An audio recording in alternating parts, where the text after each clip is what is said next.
Hello again, everybody. Welcome to yet another edition of Journey Through Sports and Life. As we talk this time of the year, predominantly football, and we've got some great stories to share with you today because we've got number 30 on board, a gentleman that I'm sure you've all come to know if you happen to be a football fan and certainly a Dallas Cowboys fan. Back in the decade of the 80s, we'll tell you exactly who it is momentarily, but first of all, we say hello to the ladies. Hello, Hi. Marjorie and Marnie, and I'm Scott, and we're really pleased to have you here. Football season's special to you, and I always remind our special viewers and guests and listeners that your grandfather was the owner of the Philadelphia Eagles when you talk about the NFL, and your mother to this very day, the only female GM in the history of the NFL. So that's a pretty good history. And then this young lady right here, I'll never forget when Tom Landry in the mid-'80s, I think it was 1986, That's when right, you came on 86. board for the Star Telegram, and all of a sudden, here you are in Fort Worth, and everybody's talking about the Dallas Cowboys, and you say, what?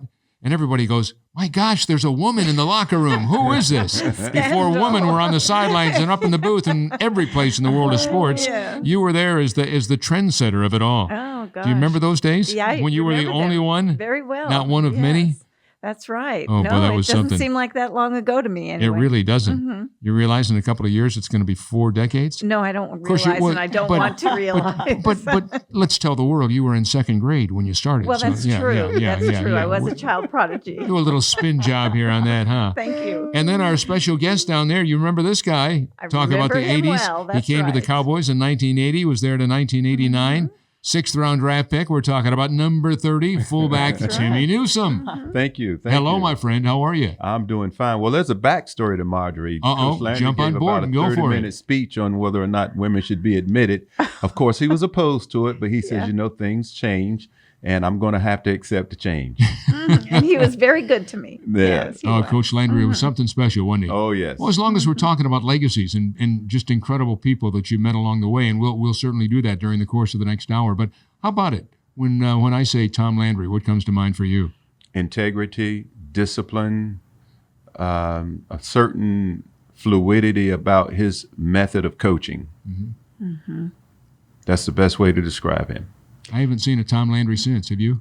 I have not. Nope. No. I haven't either. No. No. Yeah, he was something No, special. he was different. Yes. He In sure a good was. way, too. In a very positive way. Yes, indeed. Yeah. So then that leads me to, what are 3 things that you learned from Tom Landry that you utilize today that also plays into your career as a business, in your business world? You own a company that transcends sports. That Or even, that's a great question, Marjorie, or even to young people. Sure. A message you'd share to children as a result of what you learned from him. Being on time, having the discipline of understanding your subject matter. Okay. And I would say the third thing would be learning your craft well enough to accept change in a moment's notice. Wow, those are 3 great ones. they are. Yeah. So you learned that from him, and those have carried on in your professional life. Yes, I'll give Wonderful. you a really good example. We were playing the Los Angeles Rams on a Monday night, and he called 41 wedge. Well, 41 wedge is a 1-yard in run. Well, he called it on the 6-yard line. And I looked at him. He said, run it. And so I go to the huddle, and I said, Wiz, which is Danny White. I said, 41 wedge. And he looked at me. I said, run it. So I carried the ball, and I walked in, and nobody touched me. Wow. So he was that kind of mindset. And he expected you to improvise and adapt in a moment's notice. And that was the great part about him. Once I understood that about him, it was pretty easy to play for him. Wow. Interesting. Yeah, that's a great story. Yeah. So Timmy, I wanted to ask you also, and we're so grateful that you're on the show again. He's returned by popular demand, Yes. and he'll keep returning by popular demand, I hope. He has no choice. Yeah, okay, good. Marnie and Marjorie wanted him back. So That's right. popular. I'm kind of like Johnny Carson and Tim Conway. Yeah, there you go. That's hilarious. Yes. Okay, but we've never really talked about relationships. And when you're on a football team, how important is it to develop relationships, not just as professionals, but maybe something deeper. And maybe it's not. Maybe as long as you know how to work in sync, that's enough. But tell us a little bit about how that plays into the success of a team. I guess the best example I can give you is every guy that I've ever spoken to who won Super Bowls, it has always been about the camaraderie and the relationships with each other. I mean, everybody's great, but how do you make critical decisions at the most opportune time when you have to make them? And that's what creates champions. And so that's the one ingredient that I have witnessed throughout my athletic career, is that you've had a lot of leaders beyond the coaching. And so those relationships really help in critical moments. You know, recently you attended, and we were all there, Charles Haley's Foundation fundraising dinner. And there were a lot of not only Dallas Cowboys, but NFL players from all over the league. What does, it was impressive. And you go there and you see these people supporting each other years after their careers have ended. What does that tell you about how relationships have developed, even respect for players from other teams that you see showing up for each other? Well, it's interesting you should mention that. Jim Jeffcoat, who's a teammate of mine, we were, being introduced to certain people, and he was talking to certain guys. And so Marcus Allen walks away. He said, I played against him. Yeah. And he'd come up with, several other guys that he played against or played with. And the element of having to play against or with guys in college perpetuates the relationships that happen in the pros.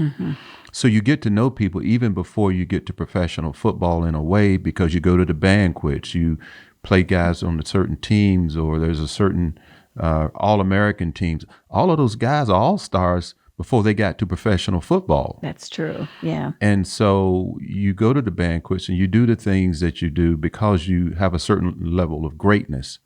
And it permeates into professional football, and it lasts a lifetime thereafter.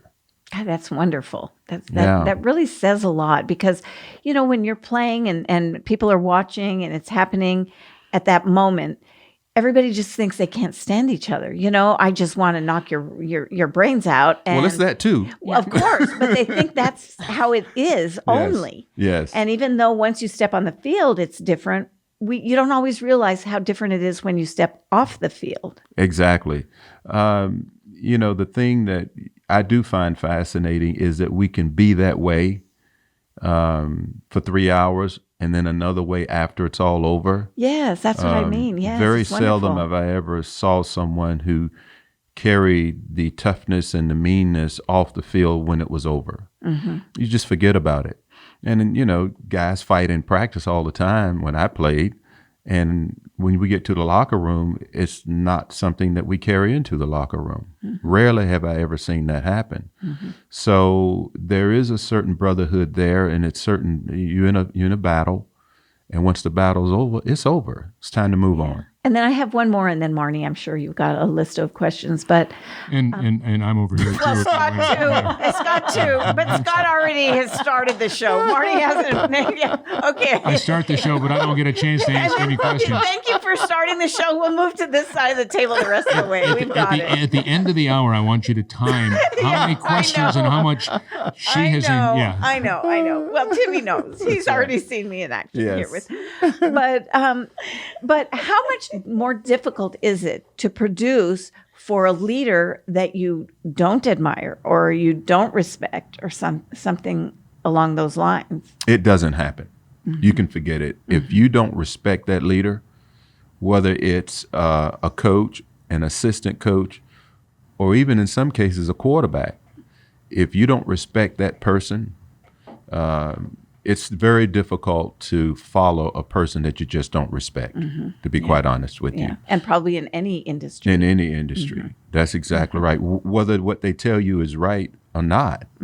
You just feel it's not something that you should be doing. Right. And so as a consequence, it presents a problem. Yeah. Yeah. It's probably your quarterback right there, isn't it? Yeah. Yeah. He's going, I'm watching the show and we careful. get along. Yeah, Exactly.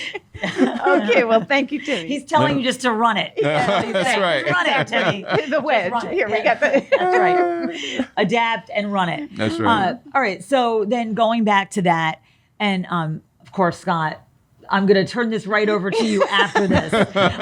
But Have you met my new best friend, Marnie? I have. so then taking the lessons that you learned of being flexible and being able to be prepared, how does that translate into other things that you do in your post-football career, or even while you were playing football? Were there moments where you're like, oh, I can do this because I've learned this in the locker room? Well, there is a slight difference between sports and in the real world. Sports is very direct. You can't beat around the bush when you've only got 30 seconds to make a decision. And in the business world, you can take a few days or a week to decide what you want to do about something. And one of the problems that we have as former professional athletes is that we can be very direct and stern. And you just have a problem when you're that way. So I had to somewhat reevaluate my management method because I spent 19 years being very direct. I was asked to be direct and I was told to be direct. And in the business world, you can't quite be that way. You have to be a little bit more diplomatic. Yeah. And so and that's tell the us difference. the name of your company. New Tech Business Solutions. So things that I would say in sports, I would have to figure out how to say in business, and it would take me 3 times as long. Wow. That's a great point. Well, I've and heard it's other probably people. similar with you in sports television and me as a sports journalist, because we have deadlines so fast. We just have to do things quickly. Yes. But I'm not very patient for things so how did you learn to go from making a decision in 30 seconds to a decision in 3 days? I'm still working at it. Okay.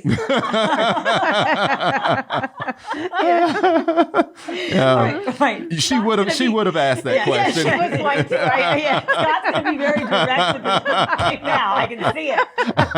The locker room talk is coming right away. Oh my Yes. God. Okay, sorry. I'm a journalist. I just have a brain that works that way. Oh gosh. Yeah, Well, no, but that's good.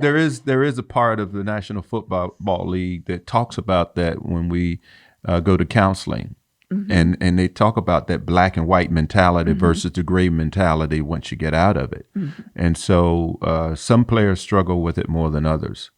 I still tend to struggle with it in certain instances, but it's something that I have to really work on every day, to be honest. Yeah.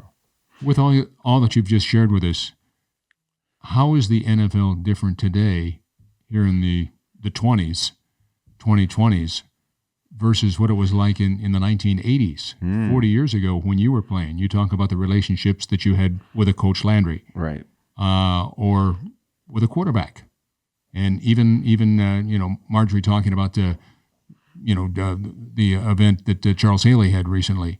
I've emceed that for him every year, and I stand on that stage, and I MC hundreds of events every year. But to see literally 1,000 people out there that had paid like $1,000 a seat to be there is above and beyond. And then, as you have already referred to get some of the people that were there, the Randy Whites, the Marcus Allen from another team. Right. He played at USC, and then he played. He didn't play with the Cowboys. Correct. I mean, that was really above and beyond. And then who shows up? All of a sudden, I'm on the stage to introduce some people, and I look up, and here's this guy. And he's, "Hey, Scott, it's Dak Prescott." Yeah.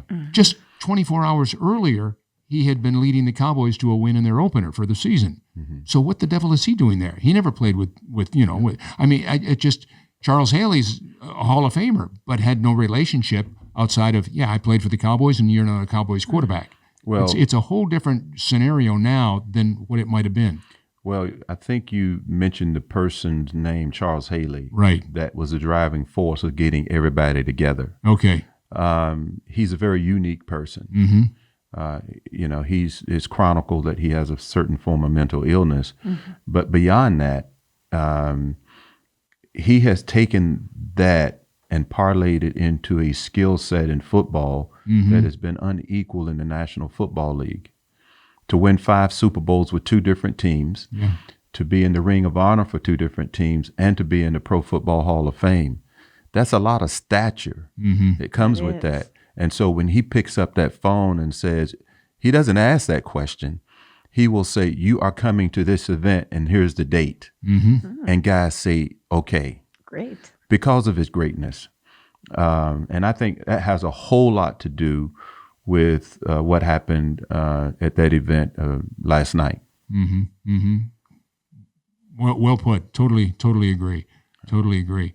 What is it that you enjoyed most about playing in the 80s and how football was then, and now you as a viewer, like us all, and certainly you're a teammate to some of the other, even though you didn't play alongside of them, and football as it is today. Just not just so much the game, but the personalities of the people involved in the game? Well, I kind of like the ruggedness of it in the 80s. Now, it was more dangerous, but there was a certain exhilaration that comes with that. You know, if I'm a running back and I'm going to catch the football out of the backfield, there's a high probability that somebody's going to try to literally tear my head off. Today, that's not necessarily the case. If I go across the middle, I don't have to really worry about that. In the 80s, I had to worry about it. So I had to be smart enough when I was making my breaks, coming out of my breaks, whether or not how I was going to protect myself once I caught the football. And in today's game, you don't have to worry about that quite as much. Interesting. Great point. And as I stop and think about it, just as a viewer, I would agree with that. Yes. Would you not? Oh yeah, definitely. You could see a difference. It was a little. in the game. I think it was a little grittier back in the Right. 70s and good 80s. way to put it. Just It was. rugged, gritty. Yeah. The hits were a little bit Well, harder. now they tackle you. They don't kill you. That's right. They're not trying to injure you or get you out of the game. Right. And that's a great point. And in those days, they were trying to get you out of the game. Yeah. Right. So it's different in that regard. Do you think one was probably better than the other? Well, today is definitely safer. Whether or not there are any less injuries, I'm not totally convinced, with the exception of the concussions. But as a game. But as a game. As a game. Well, which, I mean, you look at the injury report from just this past Sunday. The guys are still getting hurt. They sure are. And in fact, there were a few guys that didn't even start the season. And I don't think they hit a whole lot during preseason. So there's got to be a balance, I think, that kind of prevents all of those things from happening. And right now, the league is kind of struggling with what that balance is. Yeah, with some of their rule changes and things like Correct. that. Yeah. Yes. Yes. Isn't that why they changed the kickoff rule? Exactly. That's right. Prevent injuries. The and- collisions. What do you think of that? The first time I saw that, I thought, look, this is, I knew what was coming, but to sit there and watch it and you go, man, that's crazy. It's That's so crazy. different. It is. It's funny because I was at a function with the special teams coach for the Cowboys, and he warned me that was going to happen. And I thought to myself, I said, okay, well, maybe it will work, maybe it won't. But there was always something a little barbaric about running down the field for 40 or 50 yards, having to either tackle somebody or get hit by somebody, and you're going full speed, and how do you survive it? And then they took away the portion where you can't cut anybody below the waist, and that didn't seem to help a whole lot. So it's just an evolutionary process, trying to find a way to keep the football game as it was without totally eliminating it. So let's face it, you could probably get rid of it and it won't hurt the game. But there's an element to it that still creates a certain excitement. And they're still trying to get back that excitement that has been missed for a few years, because now everybody just kicks the ball and it goes in the end zone and you bring it out on the 25. It's been over 30 years since you played football. Do you still miss it? No, No. I don't. When I retired, I felt like I had played long enough and my time was up. So I just wanted to make certain that when I left it, I felt good about leaving it. I did not want to leave frustrated or disenchanted or wondering why they got rid of me for this player or that player. I felt when the owner change happened, it was a good time to test the waters to see if I really wanted to play beyond the new ownership. And after I made that decision, it was easy. Or even with another team or anything like that. Yes. I got several calls from different teams wanting to go. The only team that I visited, believe it or not, was the San Francisco 49ers. Oh, really? And my running backs coach, Al Levan, had taken the running backs job with the 49ers. Okay. And he says, Timmy, he said, I'm going to try to get you here. So just sit tight and we'll see what happens. And I was willing to do that because I felt like they were going to go to a Super Bowl and win one. And that's exactly what happened. And so I visited them twice. The second time I visited them, it was to really find out whether or not I was going to be a part of the team, because Tom Raffman and a couple other running backs went down the previous week. And they said, well, we're just going to go into the game with 3 running backs. We feel like those other guys are going to be ready to go in a week or two. And so we're not going to sign you. And that was the end of my career. Wow. It would have been weird to see you in another uniform, Not playing for the 49ers. I would have felt comfortable playing for them because of my running backs coach. Right. And because I was really trying to chase a championship. And I felt like they presented the best chance to do that. And so I would have been okay with it. Yeah, the decade of the 80s was not a kind decade for the Cowboys. It wasn't. It wasn't towards the end. No. Yeah. Right. It really So there wasn't. were no, no potential Super Bowls or anything like that. No. That didn't come till the 90s. So and had taken place in the 70s. That's right. So Yeah. totally understand. Yeah. Makes all the sense in the world. Yeah. And it wasn't. It really wasn't about playing just to collect a paycheck. I had to have something to play for. Yeah. And once I realized that didn't exist, it was very difficult to go to work. Interesting. Yeah. Well, it's nice that you were able to do it. So many players leave the game not on their own terms. Sure. And Well, I mean, I was working in the off season in technology. yeah. And Gil Brandt, bless his heart, the late Gil Brandt, he made sure that I was taken care of, not during the season, but in the off season. So he gave me the latitude of working 8 a.m. to 3 o'clock from January until June. And then I would go to the practice facility to train. And so when the time came to make that choice, all I did was retire and transition into the job that I've always been working for the previous 9 years. You just added maybe 3 to 5 more hours to your day. That's exactly right. Well, and it's because and with all due respect, it's because of the great how should I word this? Just the great play that you all were involved with. Be it the Cowboys, be it any National Football League player back in the 70s and 80s, Roger Staubach had to get a job in real estate Yes. to support his family of 5 children. That's right. And I mean, then you see somebody like Dak, who hours before he starts the opener this season gets $240 million, the highest paid player in the history of the National Football League. I mean, that's incredible. $240 million. Well, it is, and I try to. That's for 4 years too. That's right. I mean, that's $60 million a year. Yeah, people kind of shun it sometimes of indifferent, and I tell people the National Football League was way undervalued when I played. I mean, just grossly undervalued. I'll give you an example.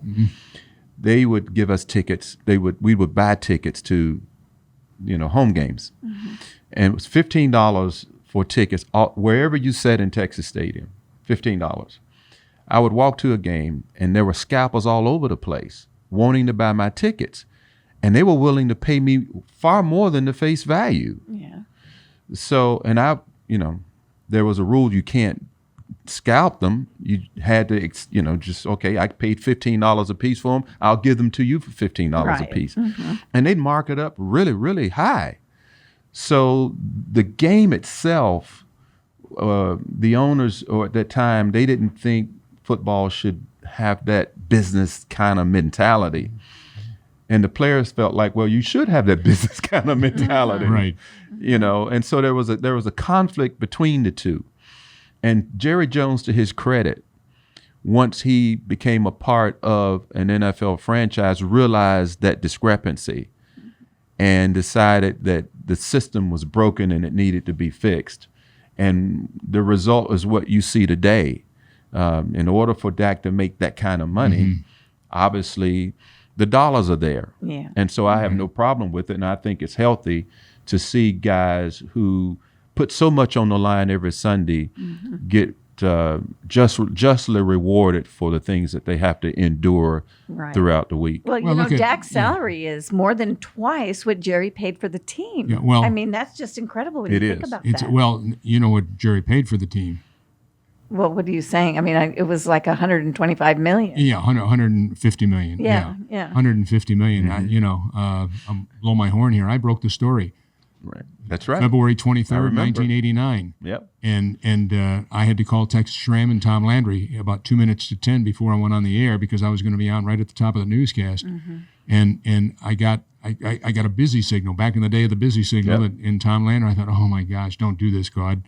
And so I said, please let me get through to Tex. So I got Tex and he basically told me, Scott, if you go on the air with that, you're never going to work in this town again. Don't do that. And told me where the sun don't shine, as they say. So at any rate, I said, Tex, I'm so sorry. Please get a hold of Tom. I tried to call him. He said, I just got off the phone with him. I said, please tell him what's going on. Watch the show. I'm about to go on the air and tell you who the new owner is. And it was crazy. And then I called, he was staying at the mansion on Turtle Creek. So I called Mr. Jones and had, said, Mr. Jones, we get that right? He said, yes, sir, you sure did. I look forward to meeting you, Mr. Murray. And I said, thank you. Welcome to Texas, because he was from Arkansas. But I mean, it was the biggest story I was ever involved with. But we'd been working on that. We had an inside source, and we'd been working on it for 6-8 months. And the only reason his channel got it is because I was on maternity leave. And I don't think that's a joke. I was watching it on TV with my infant daughter. But she didn't have the answers to who it was. We had pictures of Jerry Jones, and I had sent a crew down to Miami on Monday of that week. We broke it on a Thursday night at 10 o'clock.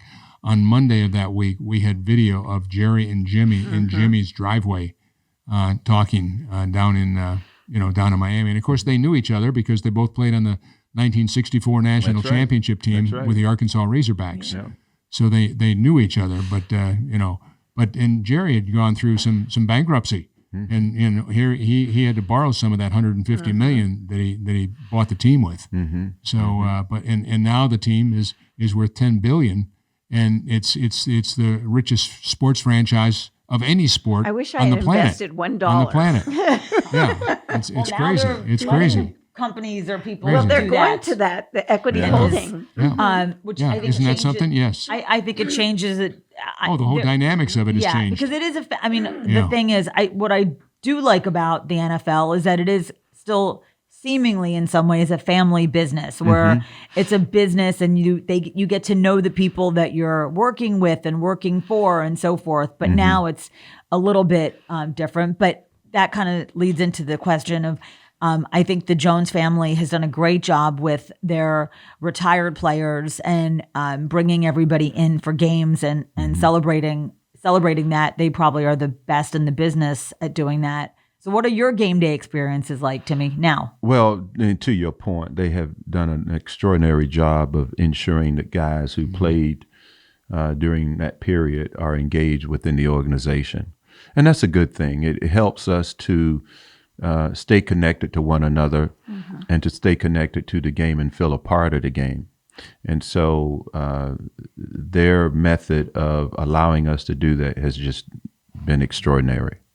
And the fans love it. Yes. The fans, it's really about creating a really fun environment for the fans, because without the fans, and they know this, that they don't sell tickets, they don't sell merch, they don't have anything going on. So I think that it works definitely, and the fans love to see the retired players that they loved Well, just take a look at the Charles Haley event. That's right. That was held the night after the opener. I mean, it's crazy. And as we have said, players from all over.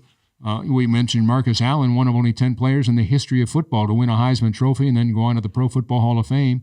That kind of clientele. And then you've got the Randy Whites and the Timmy Newsomes and the Jim Jeffcoats and then who shows up? Dak Prescott. That's right. For Pete's sake, that's this year's team. He didn't play with any of these guys. Correct. Might not know some of them. Yeah. Well, it's interesting because and they had it at the Star. That's right. They had it at Jerry's backyard. Yeah, I was sitting next to your wife, Mm-hmm. and I turned to her when Dak came on the stage, and I said, I hope that he'll be in the audience showing up in 30 years when the new quarterback comes. Just like Timmy. Yes, and that continues, that tradition continues of supporting each other through different generations. Yeah, whether you become a part of the family. You might not have been, the first child, the second, you maybe the grandchild, the great-grandchild, what are you now? You're a grandchild, as you see, That's right. as you goes on. Yeah. I mean, a Roger Staubach's a great-grandchild, he came along in the 70s. I mean, it's incredible that, as Marjorie said, they all become a part of the family. And fans remember those days when guys played in a certain era. When I go to suite visits on game day, and the game has started, and I'm thinking, they're not going to give a flip about talking to me. And I walk in, and they all get up and walk towards me, want pictures and autographs, and the game is going on. Right. And I'm thinking to myself, I guess they really do appreciate what guys did. Absolutely. Back in those days. They do. And that's, Yes. and like we said, your last year was 1989. That's 35 years ago That's for Pete's exactly sake. right. That's incredible. And here last night when I entered, when the Charles Haley event, when I introduced Drew Pearson, now a Hall of Famer, wide receiver, and as I introduced him, I said, and next year, the gentleman I'm about to introduce to you, it was half a century ago, 50 years ago, next season, that we remember the historic Hail Mary, the first ever exactly Hail right. Mary from Staubach to Pearson. Yeah. December 28th, 1975. That was up in Minnesota. My gosh. And people, they still care. And people still remember that. Yes. That's right. That's And half so a that century just ago, tells Timmy. You how much this plays into their lives. It does. How much Yeah. they value this. And then even if it's 50 years later, to get the opportunity to take a picture with somebody who played in these games. And you guys were all there. Yeah. We talked about, the three of us talked about, look at this. You used to have to pay somebody to get a freaking picture. Look at this. Every one of these guys is smiling time after time after time all night. That's exactly right. I mean, Yeah. 4 or 5 Hall of Famers standing there look, oh my gosh, look at that. That guy played in the 90s. He played in the 80s. He's still here tonight. And I'm that way, and I played the sport. Yeah, right. To be around those guys was extraordinary. Just to meet Ronnie Lott and Marcus Allen and Hugh Green, Mike Singletary. Yeah. I played against them, Yeah. and I find them to be extraordinary human beings and wonderful players, but it's just exhilarating to see them Yes. Yes. in that arena and not have to worry about playing against them the next day. Yeah. Right. So is there somebody that you played against that you knew wanted to knock your head off that you later got to know on a different level and your friends, even though maybe you didn't like playing against him or you thought he was maybe a little bit too aggressive or dirty player or anything like that? Oh, that would be Mike Singletary. Oh, okay. Yeah. Okay. He didn't care who you are. And so when we would play the Bears, he was all business.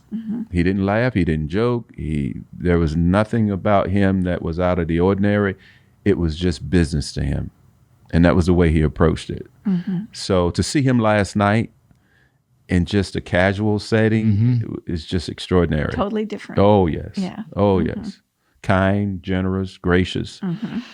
But on the football field, he was just a totally different person. Well, we were on a practice field last night. It's a good thing that it I didn't, have actually a it funny didn't story. count. My mom would always be like, "Stop him, get him, break his legs." She would say that too about you and your teammates. And then I'm like, wait, okay, it's just funny because that is the business side That's of the it. business side of it. Obviously didn't want people to get injured, but it was the Eagles were winning, and then the last 2 minutes, nope, not gonna happen. Stop them, do whatever. And then I think that might have been said a time or two, but maybe by the other fans, of course. But thankfully that didn't happen. No. And but it's ultimately it's about business on the field, and then you can stay friends or make new friends, and that's something that I think that the memories also that the people they have such vivid memories of watching you play, and then maybe watching it with their dad, or then sharing that with their family members. It's so ingrained, so memorable. They'll probably remember way more than you guys would often remember of the certain things. And the other extraordinary part about those, during the 80s and early 90s, there was very little free agent movement. Yeah, that's true. So once you were on a team, you were there stayed. until they decided that you couldn't play for them anymore. And you either moved on or left the National Football League altogether. So even with that, we come together in a different capacity and still find an appreciation for one another. So before I let Scott ask a question. Okay, so we started off talking about relationships, among teammates, among and other NFL players. One thing that I did not anticipate, didn't even think about it when I was a young reporter covering the Cowboys, is that after the guys retired and I retired, that so many of us would become friends. I didn't realize that. Now, are there any reporters that, we're talking about you as friends with a lot of other NFL players, but are there any reporters that you probably would think, no, I'm not going to be friends with some of these, or is it just a natural transition because we saw each other so often? I think it's a natural transition. I may not have agreed with everything that was written about me, Right. but I always felt like their sources were credible, and it didn't necessarily come from them as a reporter, but from another coach. Yeah. And I'll give you an example. I got an F on one of my season-ending grades. Now that stands for fabulous? No. Oh, okay. No. Okay. It was not good. And you're talking about a reporter that in the newspaper is grading the players. That's and right. So you got the A. I got the F. And I remember Dennis Thurman calling me. He said, you know what? That came from Coach Landry. Why would that come from Coach Landry? A reporter gave me the grade. Right. He said, take my word for it. He said, that's who you need to see. And I pondered overnight whether or not I should go to Coach Landry and ask him about an F that a reporter wrote in the paper. And so, my better judgment prevailed, and I picked up the phone the next day. I called Coach Landry's secretary and scheduled a meeting. So I go in and see him. And this is what I said. I said, Coach, I just have one question. Am I as bad as an F? And he looked at me and laughed, and then he acknowledged the fact that he gave it to me. Yeah. So why would I get mad at a reporter whose sources are credible enough for them to write the story in the first place? And the integrity is what I saw in reporters, because they just didn't do it off the cuff. They did their homework, and anytime they reported something, they had a reliable source. And Not I'm just everybody curious. sees it that way, though. Right. So it's wonderful that you did, and some of the others that you said, no, that came from Tom Landry. That's right. That's really good. I'm curious why Coach, you say he laughed, but I'm sure he gave you an explanation as to why. He sure did. And good for him for being honest about it, that it was him. Yeah, he could have just said the reporter did. It had nothing to do with it. Right. But he laughed, and he says, you know what, Timmy, I'm going to be honest. He said, these are the three things I want you to do. I want you to get me the tough yards. I want you to block, and I want you to catch passes. He said, now, if you can't do that, I'm going to find somebody who can.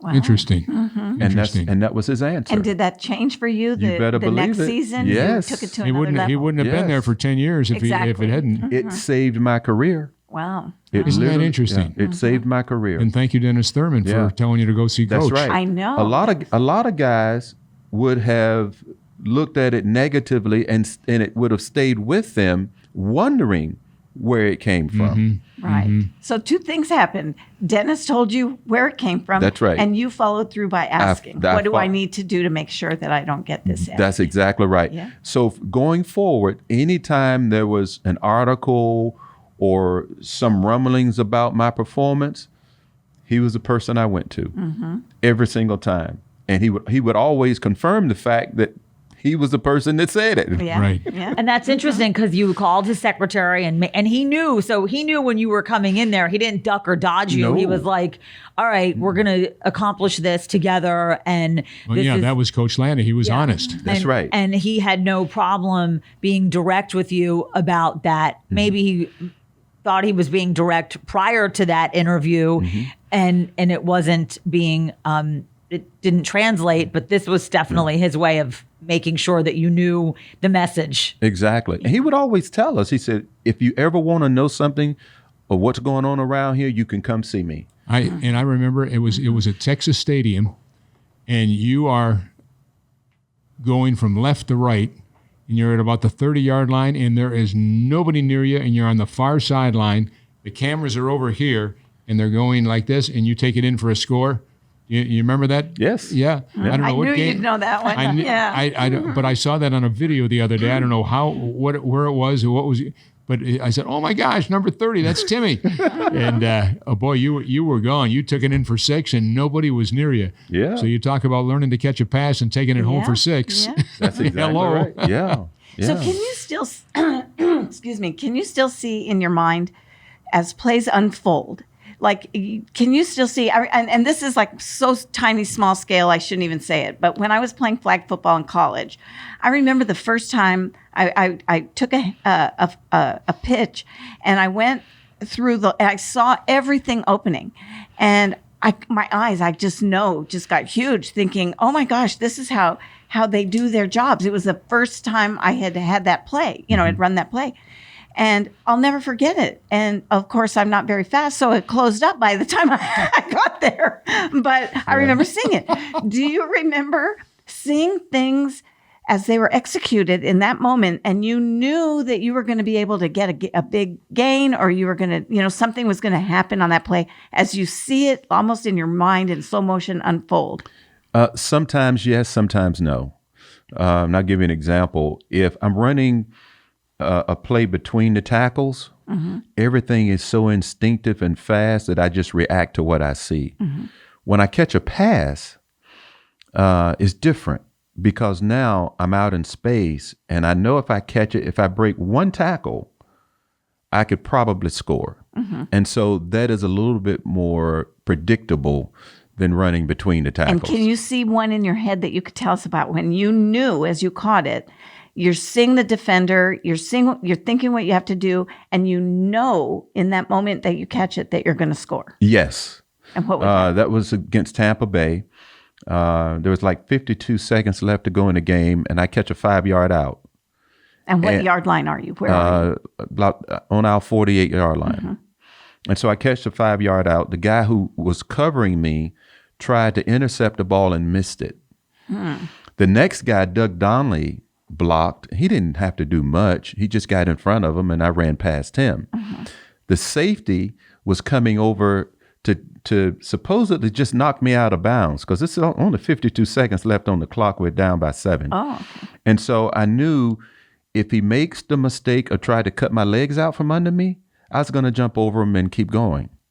And that's exactly what happened. What happened? And I so scored. You can just see it. Yes. And now you could see it like you're just playing it in that moment. That's exactly right. In that moment, Yeah. I knew that if he did what I wanted him to do, I would score. Wow. But if he just pushed me out of bounds, and we just lined up and run another play. Yeah. But he made But that he- mistake, and I predicted that he'd probably do that. That's good. So you That's knew good him stuff. as a Yeah. player. That's that right. was what he would That's probably good do. stuff. Right. Is that Interesting. because Yeah. you guys had watched film, or is that because you knew that from past times that that was going to happen, or how was that? Well, he started lunging well before he should have. Okay. So you could see. Yeah, he just didn't run up on me and then do it. He started like about a couple yards away and just dove and just thought I was just gonna, okay, I'll just go out of bounds.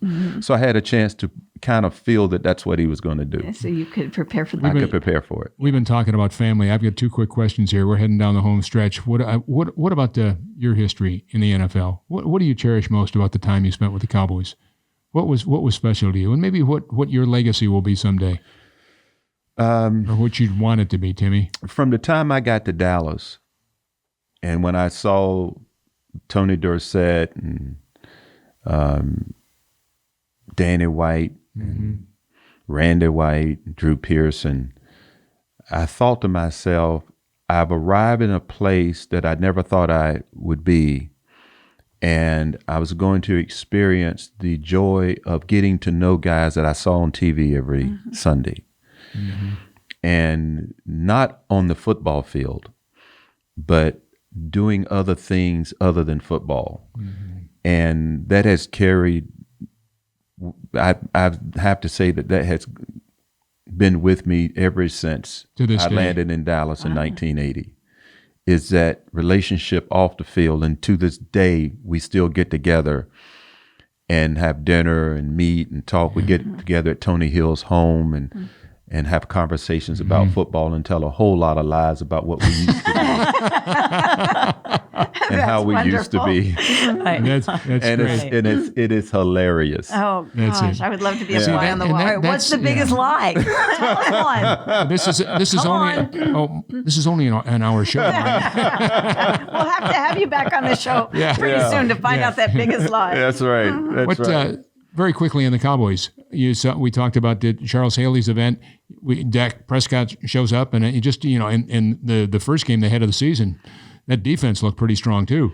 It was very good. Yeah. What are your is this the year that they finally? I mean, when you stop and think that it's been since 1995 for Pete's sake, 30 years that Jerry's been to the Super Bowl. I mean, my gosh, that's crazy. Yeah. The biggest mistake they can make is to look back and say that they are somehow anointed and going to a Super Bowl. We went through 3 straight NFC title games and lost all 3. And I believe we lost them because we kept looking back, thinking that it's our time. Oh. It's never your time. You have to take it. And if they ever realize that they have to take it in that moment to do those things, then they'll win one. That's a great point. That's Do a we great have time point. for one more quick question? I tell you what, we've got, if it's a short one, quick one. So if you're in the huddle now, and this is all business, not personal, because I really like Dak and I want him to be successful. Sure. But you're in the huddle today. Is Dak going to get it done? I still have hope that he can. If he can find a way to slow the game down when his stress level is high, then he can. But that's so hard to do. Yeah. Some guys have it and some guys don't. So what happens? Maybe in an instant, the running back does something extraordinary that gives them that edge, that reduces the stress level that he feels in those moments. And that's very possible. It can happen. Can he do it alone? I don't think he can. He's going to need a supporting cast to help him get through those tough times, because they're going to come back, and they're going to come back in a hurry. And Zeke's not too old to kind of be that running back to give him that?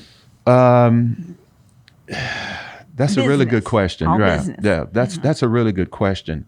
I personally have my doubts that he can, but I've been made a liar before. Thank you for your honesty. But he might give Dak some confidence of the familiarness of it. So that might take some of his stress away a little bit. Well, I was watching an interview between Jerry Jones and Stephen A. Smith last week, and I didn't think he would notice this, but he notices the fact that he has to have a strong running game in the red zone. Oh, yeah. And it's something that they've lacked over the past few years, even when they got rid of Zeke and kept Pollard. So he recognizes that as a problem. The question is it correctable with the present players on the team? Yeah. Can they get it done? Right. Timmy Newsome, you're always so kind and so just, you're one of the good guys. As I said at that event the other night, we've all seen a lot of football players in this world. We all cheer them on. But when they come off the field, a lot of them are real turkeys in their own right. There are very few really good guys. You're one of the really good guys. Just an incredible individual. So thank you certainly for being our guest, but Thank you. for all you continue to do out of this studio. Thanks. You're Thank good. you. You're a good Thank man you. and a great friend to us, all three of us. As always, I've enjoyed it. Okay. Great. Thank you, All right. Timmy. Thank you, Timmy. All right. welcome. So until next time, That's third right. time's a charm, my That's friend. right. Third time's a charm. For Marnie and Marjorie, I'm Scott, and for our special guest, number 30, great from the Dallas Cowboys back in the 80s. We're talking about Timmy Newsome. Stay well. Enjoy the upcoming football season as it continues. And go Cowboys if you happen to be from Dallas, Texas, like we all are. But we thank you for being a part of Journey Through Sports and Life. Till next time, stay safe and be well.